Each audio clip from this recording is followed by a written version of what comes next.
Higiene Bíblica, por James White. Capítulo 10. Reforma higiênica. Embora os princípios reformatórios defendidos pelos adventistas do sétimo dia não sejam de forma alguma peculiares a eles, é provável que este povo apresente um exemplo único da adoção, por uma denominação religiosa, de um conjunto de princípios de saúde que exigem uma mudança radical de hábitos e afetam a vida de cada membro em todas as suas relações físicas.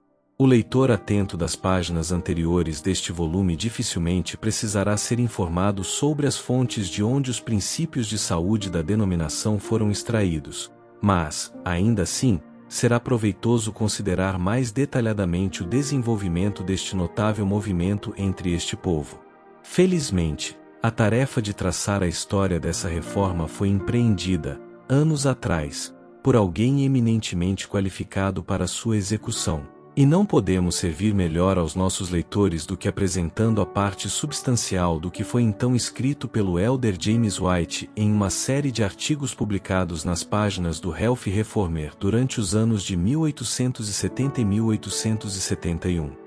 A esses artigos será anexado um breve esboço do crescimento do movimento desde então e do desenvolvimento das várias fases novas e importantes que naturalmente surgiram a partir do fundamento lançado pelos pioneiros deste grande empreendimento reformatório. Toda reforma real, todo movimento que tende a melhorar a condição presente do homem ou a afetar sua felicidade futura, está sob a providência direta de Deus. Isso se aplica à grande causa da reforma higiênica. Embora judeus, turcos, céticos, cristãos ou judas modernos, que venderiam seu senhor por dinheiro, possam ter um papel nela, a reforma, no entanto, é de Deus. É com grande prazer que consideramos este assunto de um ponto de vista bíblico. A Bíblia é para nós a voz da sabedoria infinita, a autoridade mais elevada e segura, e contém uma vasta quantidade de testemunhos sobre o tema da saúde. A temperança cristã é ensinada em quase todas as páginas do Novo Testamento. Agradecemos a Deus pela ciência, e também agradecemos a Ele porque, no que diz respeito à higiene, a ciência e a palavra de Deus estão em harmonia. Os adventistas do sétimo dia não sentiram que fosse seguro basear sua esperança de salvação em meras teorias da vida futura, ou na crença nos argumentos que provam que esse estado imortal está próximo. Eles sentiram a necessidade de uma preparação para as grandes realidades do futuro e fizeram disso uma questão de consideração prática. Agora é o momento de obter a aptidão moral necessária para a transformação de nossos corpos vis na vinda de nosso Senhor. A transformação moral deve ocorrer agora, a fim de que a transformação para a imortalidade ocorra então. Admitindo que estamos vivendo naquele breve período divinamente designado para a obra de preparação para o segundo advento do Filho de Deus e a mudança para a imortalidade, quão oportuna é a introdução do assunto da reforma higiênica entre nós, uma reforma que muda os falsos hábitos por aqueles de temperança cristã e pureza de alma, corpo e espírito. Observe o quadro da época de Noé e da nossa, apresentado em Mateus 24. Versos 37 a 39. Como foi nos dias de Noé, assim será também a vinda do Filho do Homem. Porque, assim como nos dias anteriores ao dilúvio, comiam, bebiam, casavam e davam-se em casamento, até o dia em que Noé entrou na arca, e não o perceberam, até que veio o dilúvio e os levou a todos, assim será também a vinda do Filho do Homem.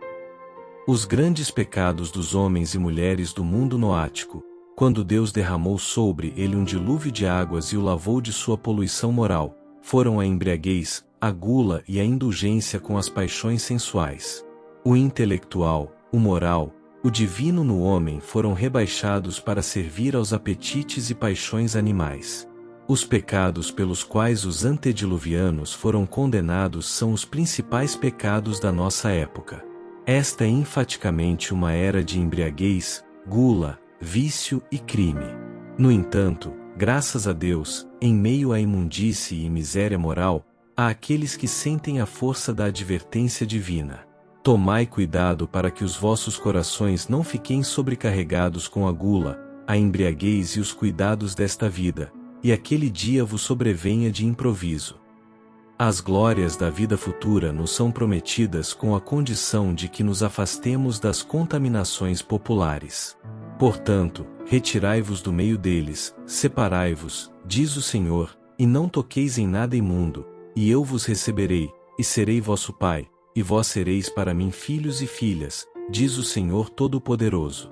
Tendo, pois, tais promessas, ó amados, purifiquemo-nos de toda imundícia, tanto da carne como do espírito, aperfeiçoando a santidade no temor de Deus.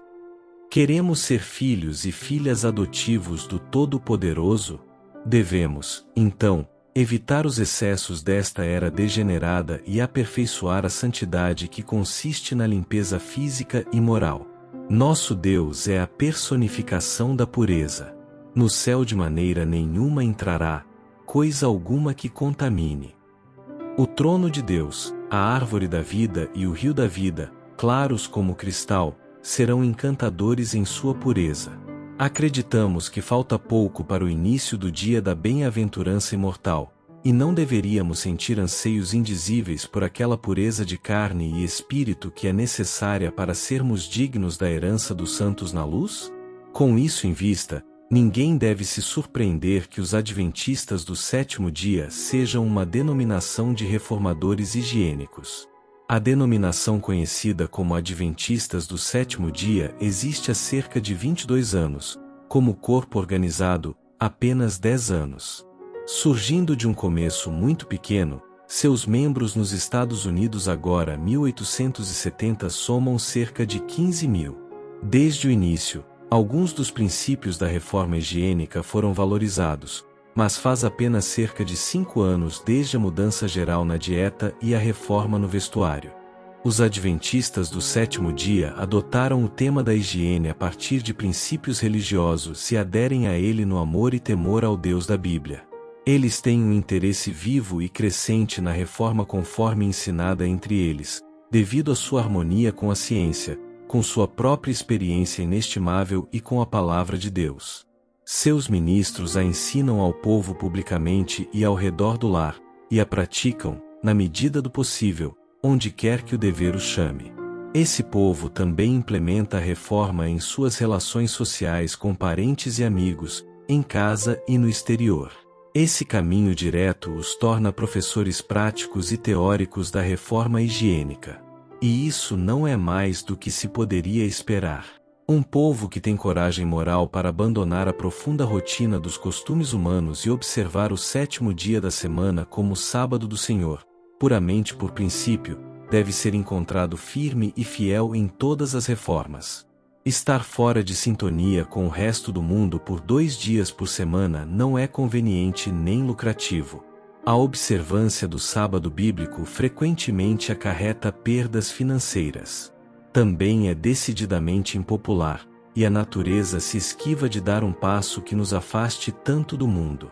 E o elevado senso de verdade e dever que leva este povo a uma observância consciente do sábado bíblico também os leva a adotar e implementar os princípios da reforma higiênica. Os adventistas do sétimo dia tomaram posição sobre pontos impopulares da teologia ao ouvirem sermões e lerem obras que apelam às suas faculdades morais e intelectuais.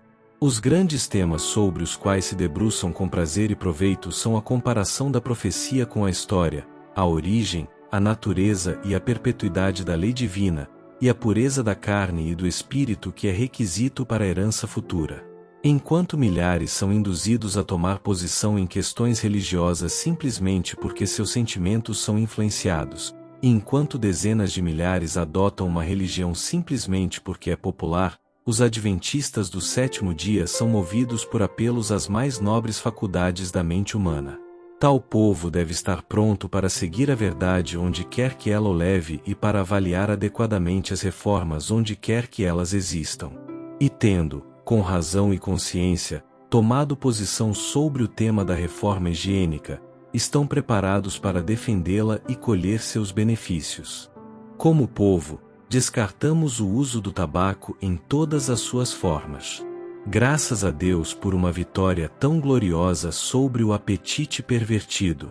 Nas assembleias anuais dos líderes de nossa denominação, Nem a menor mancha dessa erva imunda pode ser descoberta pela visão ou pelo olfato. Nosso povo também abandonou o uso de chá e café, por serem desnecessários, caros e prejudiciais à saúde. Aqui, mais uma vitória foi conquistada. Esta obra de reforma beneficiou pelo menos 4.000 famílias entre nós e economiza uma despesa de não menos de $25 anualmente para cada família, perfazendo uma economia total de cerca de $100.000 em um ano. Esta é, de fato, uma quantia considerável para doar à causa da humanidade e da religião.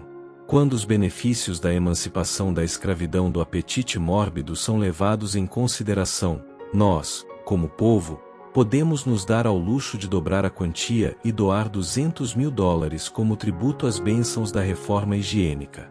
Mas a reforma entre nós não para por aí. Nosso povo abandonou o uso de carne suína e, em grande medida, de carnes em geral. Eles fizeram isso por convicção de que a carne não é o alimento mais nutritivo ou saudável para o homem. Embora a carne estimule, ela não fortalece o organismo, como outros alimentos. Isso já foi uma experiência com nosso povo, agora está demonstrado. Os adventistas do sétimo dia adotaram 2 refeições por dia, em vez de 3. Mas isso não é uma lei denominacional para eles, visto que a organização e a disciplina de sua igreja nada tem a ver com a regulamentação dessas questões. No entanto, na maioria dos casos, eles descartam a carne e comem apenas 2 vezes ao dia. Aprendemos esses fatos por observação pessoal, realizando acampamentos com eles do Maine ao Kansas, durante o verão passado. Nossos ministros pregam a reforma higiênica e a vivem onde quer que vão. E nossas muitas publicações a levam às portas de todo o nosso povo. Milhares testemunharam os benefícios das mudanças que fizeram. Relataram melhor saúde e aumento da força física. Pergunte-lhes se conseguem realizar tanto trabalho sem carne e sem a terceira refeição quanto antes de fazerem essas mudanças, e eles lhe dirão que, uma vez que seus hábitos atuais se estabeleceram plenamente, conseguem suportar mais trabalho e desfrutam muito melhor a vida. Esta é a experiência de todos, sejam profissionais ou trabalhadores. Deus projetou nossas horas de sono para serem um período de completo descanso para todo ser, estômago e tudo. Mas, se alguém fizer a terceira refeição e depois for para a cama, os órgãos digestivos descansam? Não. Outras partes do sistema descansam, mas aquele estômago, que parece um moinho, precisa moer o grão disponível, ou males ainda maiores resultarão. Assim, ele moe, enquanto seu dono dorme imperfeitamente. Ele se vira inquieto de um lado para o outro. O cérebro simpatiza com o estômago sobrecarregado. Seguem-se pesadelos, talvez pesadelos, e pela manhã, quem janta acorda com más sensações no estômago, desmaio, mau hálito, depressão e talvez dor de cabeça. Ele se sente condenado por algo, não sabe o que. Na verdade, se os assuntos domésticos não correm bem, ele fica decididamente irritado. Os pássaros cantam, mas ele não os ouve. O sol glorioso nasce, mas e daí? Isso não é mais do que já aconteceu. Todas as manhãs, durante 6.000 anos. Com o coração pesado e o semblante triste, ele assume os deveres do dia. Não há desculpa para a dor de cabeça matinal habitual. Ao dormir, deixe o estômago descansar, assim como todas as outras partes do organismo. Faça 2 refeições completas e saudáveis por dia e mantenha todos os seus outros hábitos moderados e corretos, e ouviremos tão pouco sobre dor de cabeça quanto sobre dor nas mãos ou nos pés. O trabalho, físico ou mental, pode levar o sangue ao cérebro, e o homem cansado pode ir descansar com dor de cabeça. Mas se seu estômago não estiver cheio com a terceira refeição, e se todo o homem puder desfrutar do descanso enquanto dorme, o sangue se retirará da cabeça e ele acordará pela manhã livre de dor, descansado e revigorado pelo sono, do topo da cabeça à sola dos pés. Ele sente não apenas a influência restauradora do sono tranquilo em todo o seu ser, mas também está de posse de um benefício moral inestimável. Ele acorda com o estômago limpo, a mente lúcida, o coração livre, a consciência limpa, se agir com justiça, amar a misericórdia e andar humildemente com Deus, e um espírito alegre. A linguagem de sua alma é: todo ser vivo louve ao Senhor. Quão delicioso é para tal homem o amanhecer de uma manhã de verão. Ele acorda para se juntar aos alegres cantores enquanto eles entoam seus louvores matinais ao Deus da natureza. Ele encontra o sol nascente novamente com alegria e saúda os membros de sua família com sentimentos de ternura e amor. E assim ele segue em frente para os deveres do dia, desfrutando da saúde do corpo e da mente, sentindo-se um homem e competente para as tarefas da vida.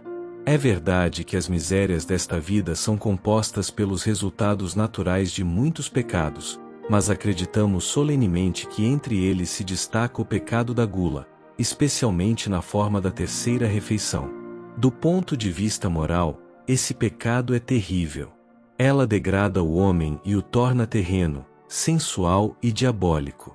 Comer e beber de acordo com a moda, isto é, daquilo que não foi concebido como alimento para o homem, e com muita frequência, é um ultraje para o estômago. Desorganiza o aparelho digestivo, entorpece e obscurece as faculdades morais e intelectuais, fortalece e inflama as paixões. Aquilo que é divino no homem é rebaixado para servir aos instintos inferiores. Muitas pessoas de constituição forte que se dedicam a trabalhos ativos ao ar livre não parecem ser muito afetadas por hábitos errados de comer e beber. Algumas delas podem viver até a velhice, mas, em muitos casos, esses hábitos errados resultam em dispepsia nervosa, seguida de males físicos e morais que afetam seriamente a vida cristã. O dispéptico sofre depressão de espírito e frequentemente cai em um estado de desânimo, que às vezes amadurece em desespero. Essas pessoas projetam uma sombra, em vez de iluminar o mundo. Elas são, na verdade, um fardo para si mesmas e para todos ao seu redor. A influência desses cristãos sombrios, desanimados e dispépticos contribui significativamente para incutir na mente dos jovens a ideia de que a religião visa privá-los da verdadeira felicidade e que é totalmente inadequada para a sua idade. Acredito solenemente que 90% do desânimo, do desespero e do que se chama de insanidade religiosa existentes são causados pelo abuso do estômago. Quem olha através de um vidro fumê não vê nada brilhante e agradável. As belezas da natureza e da arte parecem manchadas e sombrias. Assim, o cristão dispéptico vê Deus, Cristo, os anjos e o céu através de um cérebro obscurecido pelo abuso contínuo do estômago. Mas o homem que ignora os fatos do caso clama que aqueles que empreenderam uma reforma alimentar estão morrendo de fome. Vejamos. Minha própria mesa é posta 14 vezes por semana com as seguintes variedades, preparadas por um cozinheiro inteligente, em todas as formas convidativas. Vegetais: batatas, nabos, pastinacas, cebolas, repolhos, abóboras, ervilhas, feijões, etc.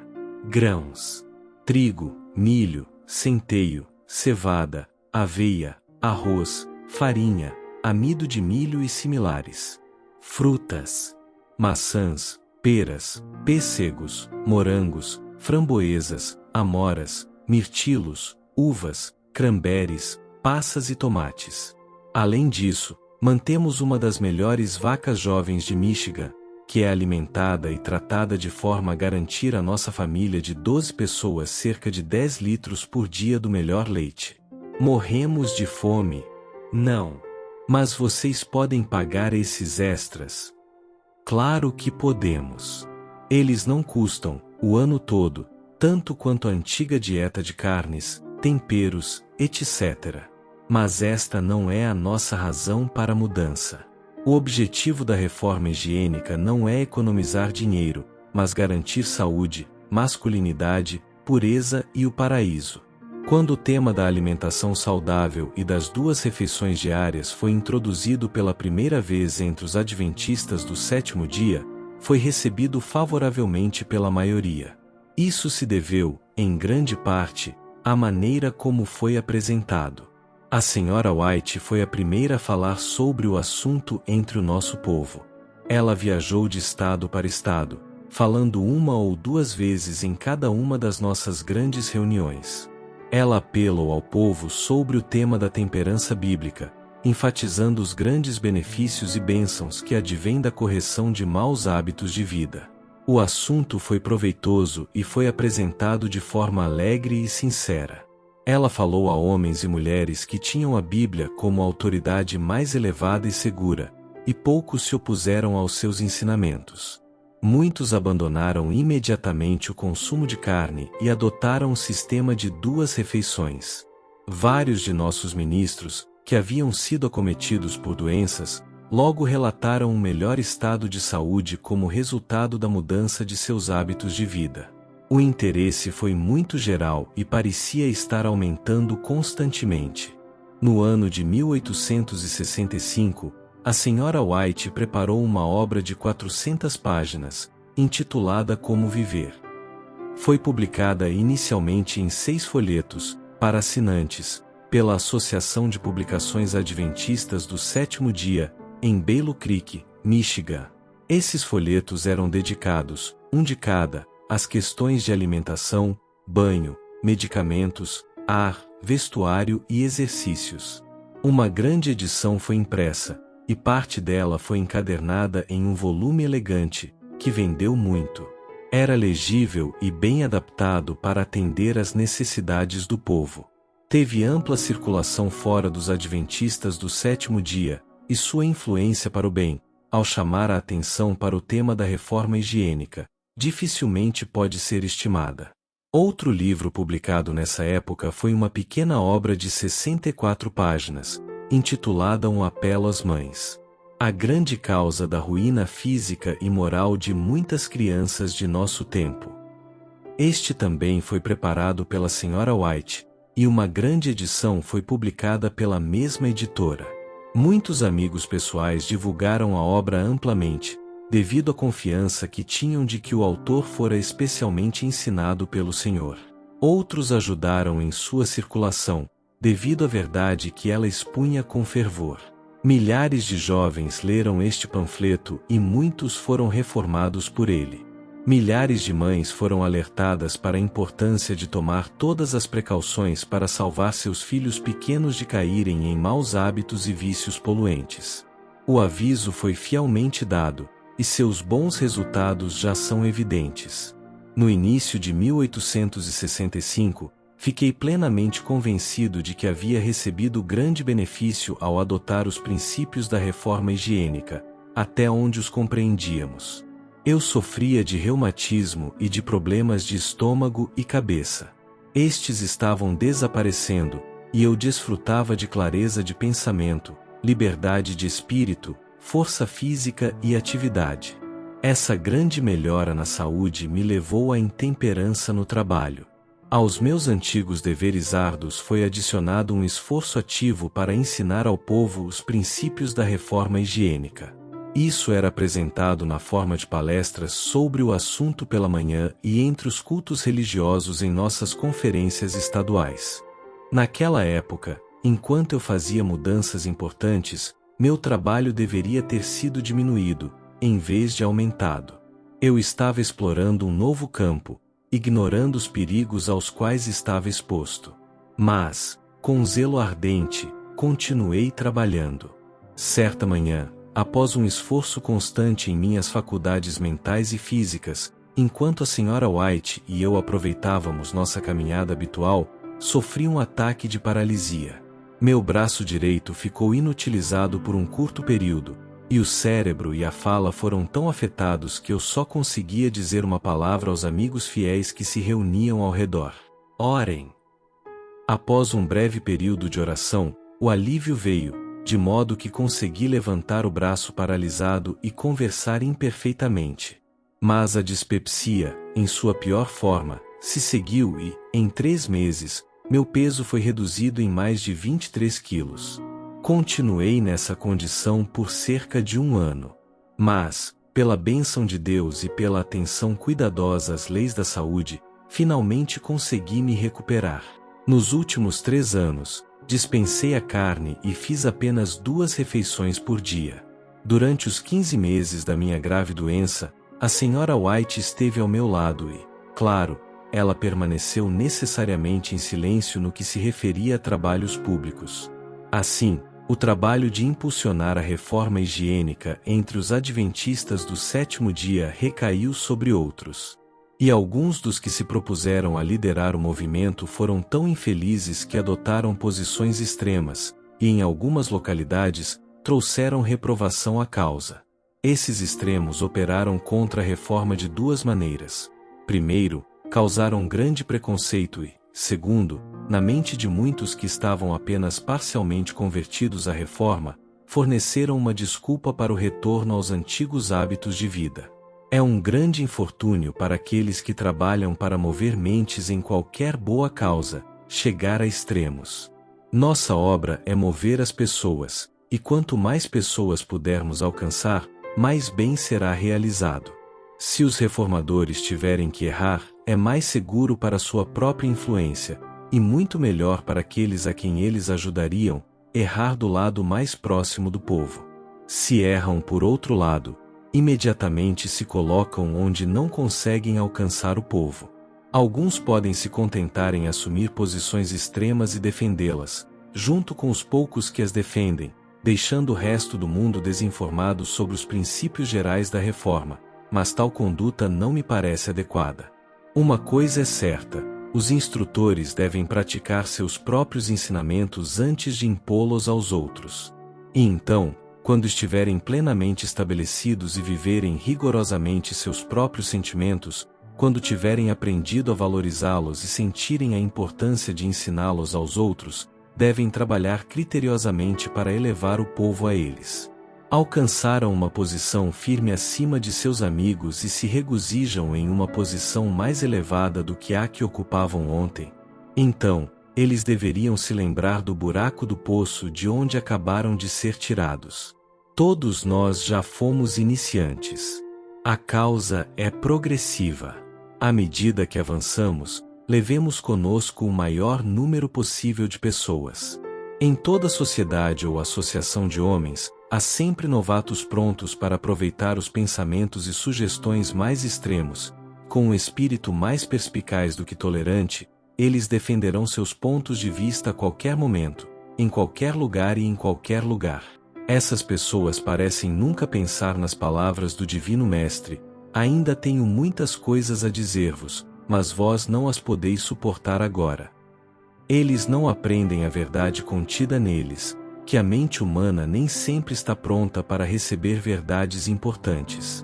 Cristo se esforçou para conduzir seus discípulos passo a passo, à medida que eles pudessem compreender as novas verdades que ele sempre lhes revelava. Ele compreendia a filosofia da mente e sabia como lidar com ela. Nem todos estão preparados para ensinar. Há 100 que deveriam ocupar o lugar do aprendiz, onde há um adaptado à posição do mestre. Muitos que falam alto e por muito tempo sobre a reforma estariam mais qualificados para o trabalho depois de aprenderem algo a dizer que lançasse luz clara sobre o assunto, enquanto outros fracassam completamente em seus esforços para ensinar o povo, por falta de disciplina mental e de experiência em lidar com ternura com outras mentes.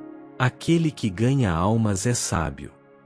Todas as questões às quais as pessoas são sensíveis devem ser tratadas com franqueza e grande cuidado, mesmo por aqueles que são bem informados e competentes para ensinar, para que as mentes daqueles a quem instruirão não sejam fechadas pelo preconceito.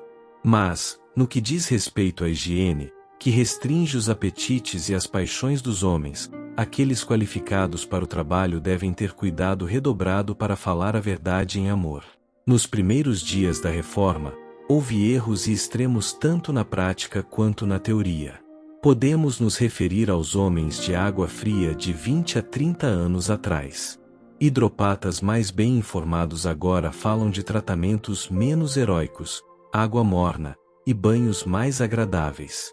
Quando o tratamento com água foi introduzido pela primeira vez, os novatos eram, em alguns casos, culpados de passar a noite toda em um cobertor frio e molhado, e isso, também, com o consentimento de seus amigos.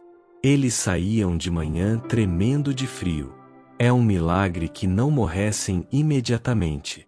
Água fria, aplicada da maneira correta, durante um período de tempo adequado, é indispensável em algumas doenças e para algumas pessoas.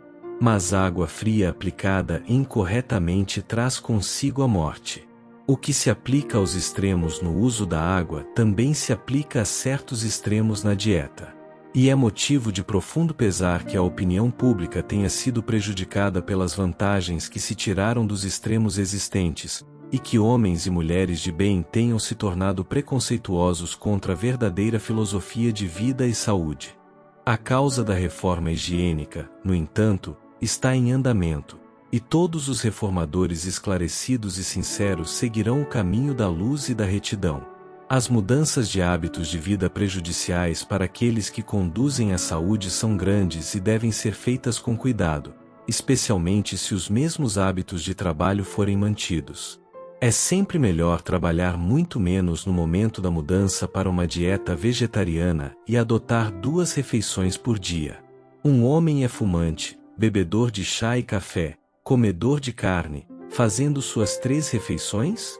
Que comece com o tabaco e o abandone. Depois, que abandone o uso de chá e café, coma menos carne e faça sua 3ª refeição bem leve. Ele achará isso um pesado fardo para o seu organismo. Pode se sentir pior o tempo todo, mas e daí? Há uma vitória gloriosa pela frente. Em breve, ele poderá dispensar completamente a carne. Seu apetite se tornará natural e ele poderá ingerir alimentos simples e saudáveis com grande prazer. Em seguida, ele deixa de lado a 3ª refeição. Enquanto dorme, seu estômago descansa, e pela manhã, ele não sofre de desmaios, como quando seu estômago foi sobrecarregado com a 3ª refeição. Quando hábitos alimentares corretos são estabelecidos e a vitória sobre o apetite mórbido é conquistada, as horas da manhã, especialmente no verão, são as mais felizes e melhores. Vamos parar por aqui? Tendo conquistado vitórias e agora desfrutando de muitas das bênçãos resultantes de uma mudança de hábitos de vida errôneos, quão natural e consistente é que ainda ansiemos por conquistas mais elevadas e ainda mais sagradas na vida e na felicidade. A atenção do nosso povo foi chamada pela primeira vez para os efeitos nocivos do chá, do café e do tabaco há cerca de 20 anos. Durante 13 anos, a voz da verdade, clamando em nome da temperança cristã, foi ouvida entre nós, alertando-nos contra esses venenos lentos, antes que nossa atenção fosse chamada para qualquer avanço adicional nos hábitos de vida. Isso era tudo que podíamos suportar até que a vitória se voltasse a favor da pureza e da saúde, e contra esses males populares. O bom trabalho continuou inabalável, até que nossas mesas estivessem livres de chá e café, e nossos lares e pessoas estivessem livres do fedor do tabaco. Nossas moradas e nossos locais de culto não estão mais contaminados com o narcótico imundo. Aqui, nos uniremos ao cântico de jubileu com nossas mães, filhas e irmãs, para que nossos lares sejam redimidos dessa contaminação, e para que pais, filhos e irmãos estejam livres do cheiro da erva daninha perniciosa e, pelo menos nesse aspecto, sejam puros e viris. Abstivemo-nos de entrar em todos os detalhes da miséria doméstica ocasionada pelo lento, mas seguro, processo de enfraquecimento, doença, nervosismo e irritabilidade causados pelo uso de chá e café. Graças a Deus que nossas irmãs encontraram uma feliz libertação desses sutis inimigos da saúde e da felicidade. Com saúde melhorada, livres da dor de cabeça causada pelo chá, no gozo de nervos mais firmes e um espírito calmo, elas agora permitirão que maridos, filhos e irmãos, por sua vez, se alegrem. Se apenas a limpeza pessoal estivesse envolvida nesta questão, tanto homens quanto mulheres poderiam agradecer a Deus pelas vitórias conquistadas. Mas aqui estão princípios a serem mantidos que vão além do exterior, princípios que afetam nosso bem-estar não apenas nesta vida, mas também na vida futura. Quando dizemos que aqueles que se libertaram da tirania do chá, do café e do tabaco desfrutam de saúde melhorada, cérebros mais lúcidos e espíritos mais equilibrados e animados, afirmamos um fato que milhares de nós podem testemunhar. Mas a boa obra da reforma não terminou aqui. Há cerca de 7 anos, a atenção do nosso povo voltou-se especialmente para a importância da ventilação adequada e para a relação entre alimentação e vestuário adequados e a saúde. A questão do consumo de carne surgiu e foi discutida de forma ampla e franca. Decidiu-se que a carne era menos nutritiva que o pão, opinião sustentada não apenas pelas melhores autoridades médicas do nosso país e da Europa, mas também pela experiência de milhares que testaram a questão por si mesmos. Embora admitamos que a carne seja um alimento, negamos que seja o melhor alimento para o homem. Ela estimula o organismo, mas não o nutre nem o fortalece, como fazem os grãos, as frutas e os vegetais. Além disso, os animais estão sujeitos a adoecer em maior ou menor grau, e, ao consumir a carne deles, o homem recebe as doenças em seu próprio organismo. Afirma-se com autoridade que, enquanto trigo, milho, cevada, centeio e aveia contêm 75 partes de nutrientes e 25 partes de resíduos, carne de porco, carne bovina e carneiro contêm apenas 25 partes de nutrientes e 75 partes de resíduos. Nessa hipótese, uma libra de farinha contém tantos nutrientes quanto 3 libras de carne. O pobre pode calcular assim. Os ricos pagam 50 centavos por 3 libras de carne, que não contém mais valor nutricional do que uma libra de boa farinha de trigo integral, custando apenas 4 centavos. Novamente, o pobre pode raciocinar a partir de fatos estabelecidos. São necessárias 5 libras de milho fornecidas aos suínos para produzir uma libra de carne de porco. 3 libras de carne de porco não contém mais nutrientes do que uma libra de fubá, portanto, é um negócio difícil jogar fora 14/15 avós da bênção dourada de uma providência liberal e guardar apenas 1/15 avós para crianças famintas, e isso, também, na forma de carne de porco escrofulosa. Mas pode-se argumentar que nos sentimos mais fortes imediatamente após comer carne em abundância. Isso é admitido. O mesmo se aplica ao chá e ao uísque. Também é verdade que o langor que se segue à influência estimulante do chá e do uísque é sentido, em certa medida, por aqueles que subsistem principalmente de carne. Sobre este ponto, o escritor também pode falar por experiência própria. Depois de um café da manhã com grande parte de bife, a sensação de fraqueza costumava exigir um almoço às 11 horas. Agora, depois de um café da manhã às 6h30, com vegetais, frutas e pão, nada mais é necessário até às 12h30. E é o testemunho de centenas de pessoas cuja digestão é fraca, que a fraqueza que sentiam ao comer carne 3 vezes ao dia diminuiu desde que se abstiveram completamente de carne e passaram a fazer apenas 2 refeições por dia com grãos, frutas e vegetais. Que ninguém imagine, no entanto, que todos os benefícios da reforma higiênica serão alcançados em um dia, em uma semana ou mesmo em um ano. Pode levar 5 ou 10 anos para que aqueles que sofrem de maus hábitos de vida comprovem os bons resultados da conformidade com as leis da natureza. Antigamente, essas mudanças eram um experimento com nosso povo, mas a experiência de anos demonstrou sua importância. Quanto mais tempo a bênção resultante dessas mudanças é desfrutada, mais claramente ela é vista e maior é nossa estimativa de seu valor.